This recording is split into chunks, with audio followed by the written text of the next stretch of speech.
Hi అండి, welcome to పూజారి Chamundeshwari channel. మనం ఈరోజు 10వ తరగతిలో ఛందస్సు ఎలా చేయాలో, మనకు పబ్లిక్ ఎగ్జామ్కి ఛందస్సుకు సంబంధించి 2 మార్క్స్ ఉంటాయి. 2 మార్క్స్ ఉంటాయి కాబట్టి చాలా ఈజీగా సులభంగా ఎలా చేయాలో ఇప్పుడు నేను మీకు చెప్తాను. ముఖ్యంగా మనకు మొత్తం టెక్స్ట్ బుక్ మొత్తం కలిపి కూడా మనకు ఛందస్సు మొత్తం కలిపి ఎన్ని పద్యాలు ఉన్నాయంటే పద్యాలు ఉన్నాయి. మామూలుగా ఎక్కువగా మనకు టెక్స్ట్ బుక్ వెనకాల ఇచ్చిన వాటిని చూసుకుంటే కేవలం 7 మాత్రమే ఉన్నాయి. అవి కూడా ఎలా అంటే 2 ఉత్పలమాల, తర్వాత చెంపకమాలకు సంబంధించి 3, శార్దులం 1, మత్తేబము 1. కాబట్టి మీరు సులభంగా ఈజీగా గుర్తుపెట్టుకోవచ్చు. మరి ఎలా చేస్తే మీరు ఈజీగా గుర్తుపట్టచ్చో ఇప్పుడు మీకు చెప్తాను.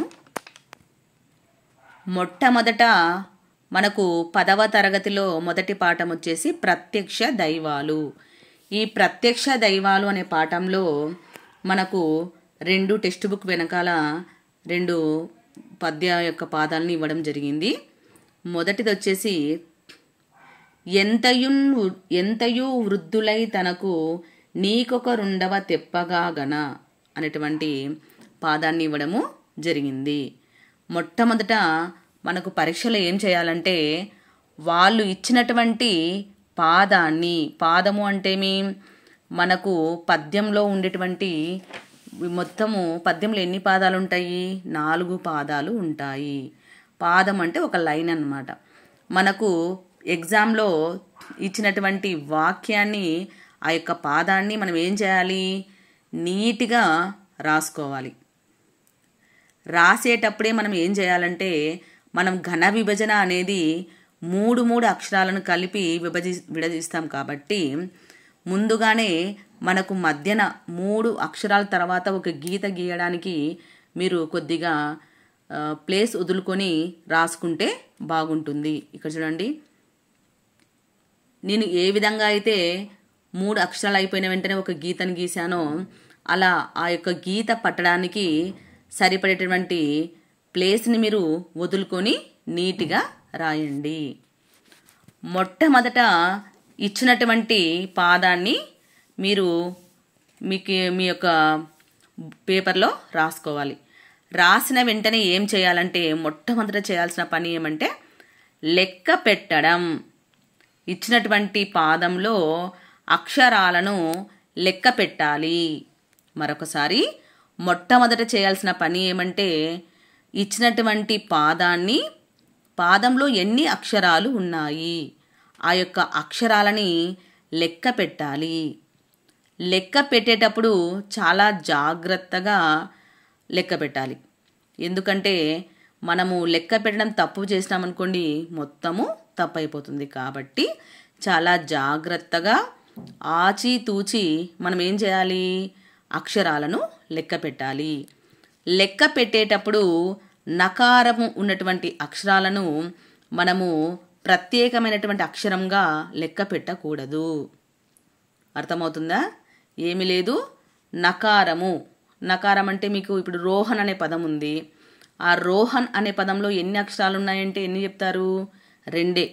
రో 1, హన్ కలిపి 1. ఎందుకంటే నకారముని ప్రత్యేకంగా మనము లెక్క పెట్టకూడదు. ఇప్పుడు రాజేష్ అనే పేరుంది. రాజేష్లో ఎన్ని అక్షరాలు ఉన్నాయి అంటే ఎన్ని చెప్తారు? 2. ఎందుకంటే రా అనేది ఒక అక్షరము, ఇష్ అనే దాన్ని మనము లెక్క పెట్టకూడదు. కాబట్టి రాజేష్ ఎన్ని అక్షరాలు ఉన్నాయి?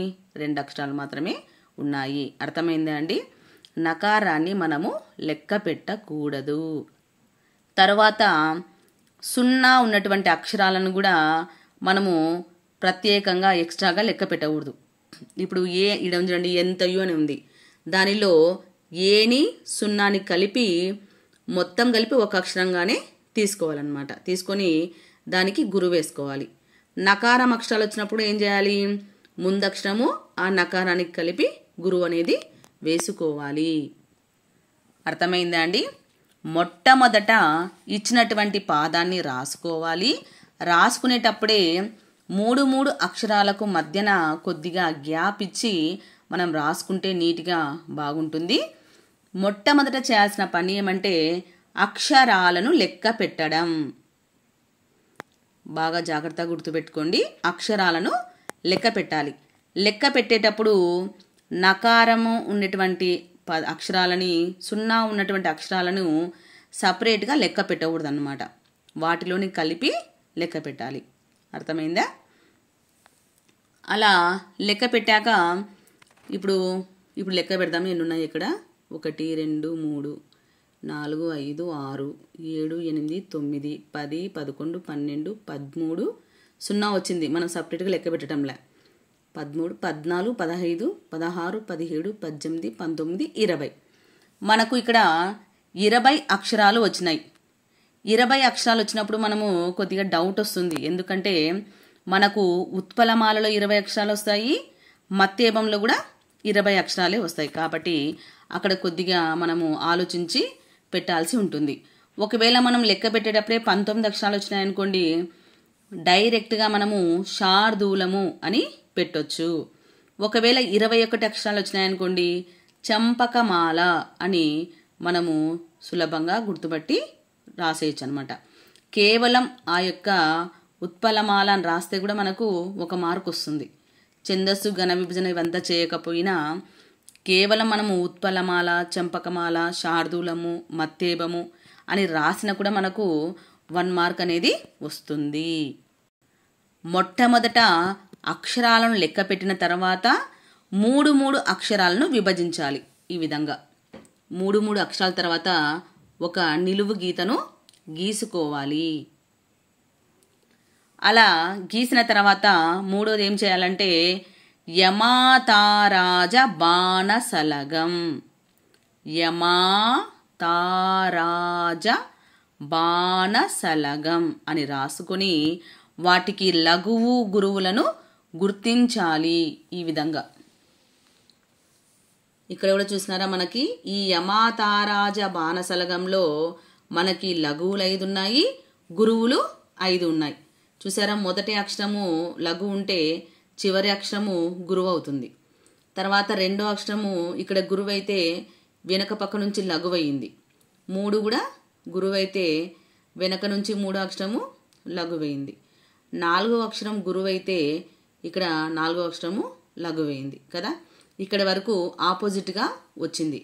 తర్వాత లఘువు గురువు అనేది వచ్చింది. ఈ విధంగా మీరు ఈజీగా గుర్తుపెట్టుకోవచ్చు. అంటే దీర్ఘము వేటికి దీర్ఘాలు వస్తాయి? మాతారా ఫస్ట్ అక్షరంకు రాదు, రెండో అక్షరం నుంచి 4వ అక్షరం వరకు గురువు వస్తుంది. తర్వాత మళ్ళీ లఘువు, తర్వాత మళ్ళీ బాకు కూడా దీర్ఘం వస్తుంది అన్నమాట. అది కూడా గురువు అవుతుంది. కాబట్టి మనకు ఇక్కడ మాతారా బా వీటికి గురువు, లాస్ట్ గమ్కి గురువు వస్తుంది. మిగతా వాటన్నిటికీ లఘువు అనేది వస్తుంది. దీన్ని తప్పు రాసుకున్నామంటే మనకు మొత్తం తప్పుపోతుంది. కాబట్టి దీన్ని మీరు బట్టి పట్టాల్సిందే. ఖచ్చితంగా తప్పు లేకుండా యమాతారాజ బాణసలగం అని 1కి 10 సార్లు రాసి లఘువు గురువులను చేసుకొని మీరు ప్రాక్టీస్ అనేది చేయాలి. అర్థమైందా? మొట్టమొదట అక్షరాలను లెక్క పెట్టాలి, తర్వాత 3 అక్షరాలని విభజించుకోవాలి, తర్వాత యమాతారాజ బాణసలగం రాసుకుని లఘువు గురువులను గుర్తించాలి.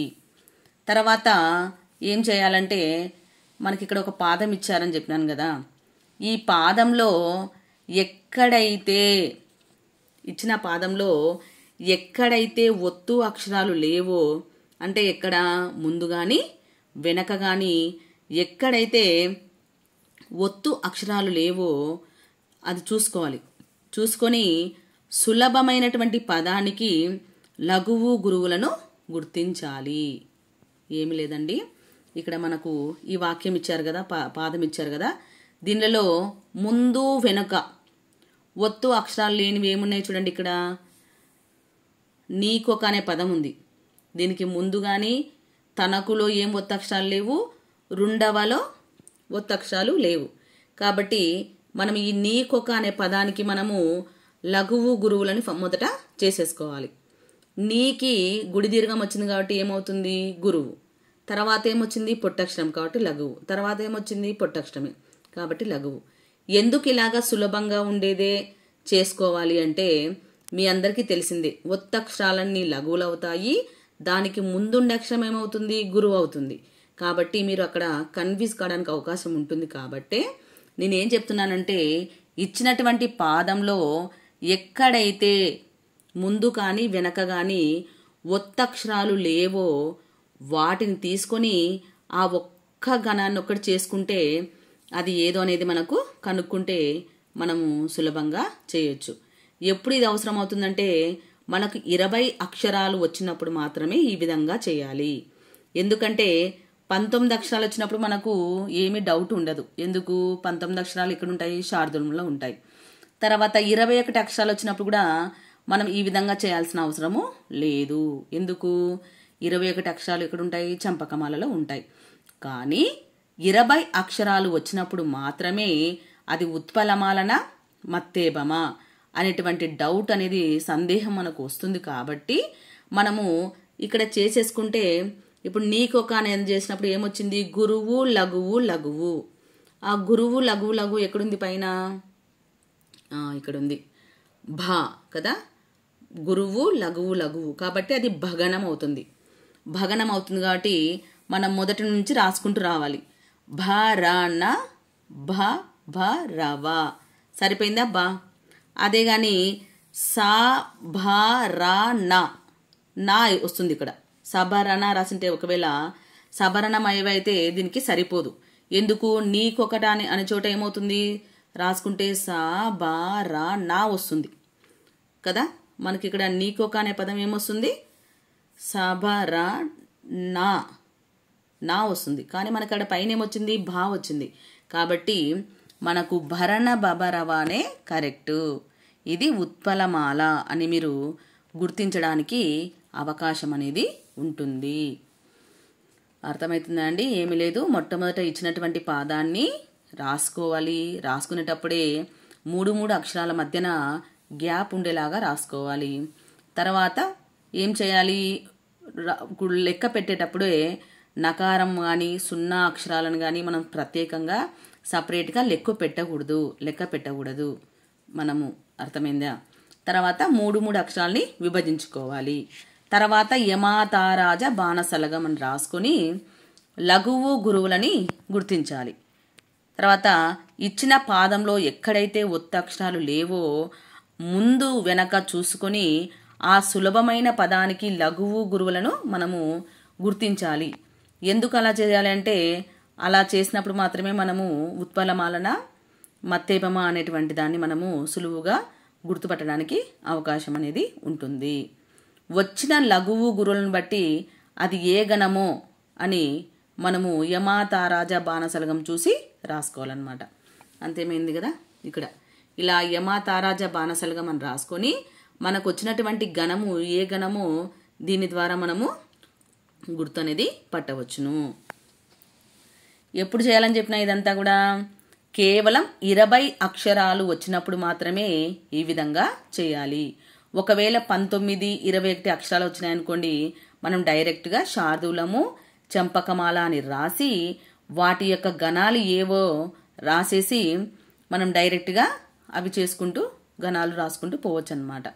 కానీ 20 అక్షరాలు వచ్చినప్పుడు మాత్రమే మనము ఉత్పలమాలన మత్తేబమ అనే సందేహం వస్తుంది. కాబట్టి ఇచ్చినటువంటి పాదంలో ఎక్కడైతే సులభంగా ఉందో దానిని లఘువు గురువులు గుర్తించి ఏ గణమో కనుక్కుంటే మనకు సులభం అనేది అవుతుంది. మనం ఘనాలను ఎలాగ పెట్టాలంటే మొట్టమొదట పైన లఘువు గురువులను చేయకూడదు. డైరెక్ట్గా కింద ఫస్ట్ రాసేసుకోవాలి. ఏమని? భరణ భబరవ అని రాసుకున్నాక మొట్టమొదట ఏమొచ్చింది? గణము భా వచ్చింది. కాబట్టి యమాతారాజ దగ్గరికి వెళ్ళి భా నుంచి 3 అక్షరాలకి ఏ గణాలు వచ్చినాయో చూసుకోవాలి. చూసుకొని గురువు లఘువు లఘువు కదా, అవే తీసి మనం ఇక్కడ పెట్టాలి. గురువు లఘువు లఘువు అని తర్వాత రెండో గణం ఏమొచ్చింది రా. మళ్ళీ పైకి వెళ్ళి రా నుంచి 3 అక్షరాలకి ఏమొచ్చింది గురువు, లఘువు, గురువు. ఇక్కడ కూడా ఏమొచ్చింది గురువు, లఘువు, గురువు. తర్వాత ఏముంది నా ఉంది. మళ్ళీ యమాతారాజ దగ్గరికి వెళ్ళి నా నుంచి 3 గణాలను చూసుకోవాలి, 3 అక్షరాలని. ఏమొచ్చినాయి 3 లఘువులే వచ్చినాయి కాబట్టి కింద 3 లఘువులే పెట్టాలి. తర్వాత మళ్ళీ భా వచ్చింది. భా అంటే తెలుసు కదా, గురువు, లఘువు, లఘువు, గురువు, లఘువు, లఘువు. మళ్ళీ బానే వచ్చింది కాబట్టి మళ్ళీ అదే వస్తుంది. చాలామంది ముందు ఒకలాగా రెండోసారి ఒకలాగా చేస్తుంటారు. ఒకసారి చూసుకోండి, బా ఎక్కడొచ్చినా వాటి యొక్క గణాలు అనేటువంటివి మారవన్నమాట. గురువు, లఘువు, లఘువే వస్తాయి. తర్వాత ఏముంది రా. రా అంటే ఏమొస్తుంది గురువు, లఘువు, గురువు. ఇలా చేసుకోవాలి. ఎందుకు ఇలాగంటే మనకు ఒత్తక్షరాలు వచ్చినప్పుడు డౌట్ పడతాం కాబట్టి ఈ విధంగా చేసుకోవాలి.